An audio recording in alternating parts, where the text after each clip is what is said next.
Rules of journal entries. हमें पता है अकाउंट की टू साइड होती है, एक डेबिट होती है, एक क्रेडिट होती है। डेबिट में हमें तीन चीज़ें याद रखनी है, debit what comes in, debit the receiver, debit all expenses and losses.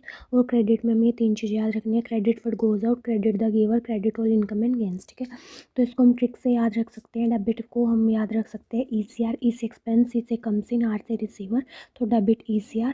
और क्रेडिट को हम याद रख सकते हैं IZ2, आई से हमारा मतलब है इनकम, जी से हमारा गिवर, और Z2 यानी कि गोज आउट भी तो है, तो इसके लिए हम इसको याद रख सकते हैं IZ2, तो क्रेडिट IZ2 और डेबिट हो जाएगा ECR।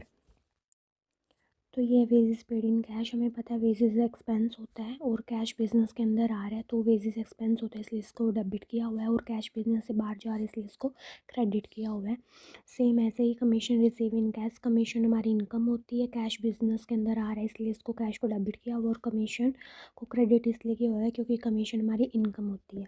ठीक है, सेम ऐसे गुड्स सोल्ड टू ताशी, तो ताशी रिसीवर हुई इसलिए इसको ताशी अकाउंट को डेबिट किया हुआ है, और टू सेल अकाउंट, गुड्स की जगह हमने सेल अकाउंट का यूज़ किया हुआ है क्योंकि गुड्स की जगह हम सेल यूज़ करेंगे। उसके बाद है हमारा good purchase from Jayant, Jayant हमारा गिवर है इसलिए इसको क्रेडिट किया हुआ है, और परचेज अकाउंट को डेबिट करेंगे क्योंकि गुड्स जो है वो बिज़नेस के अंदर आ रही है।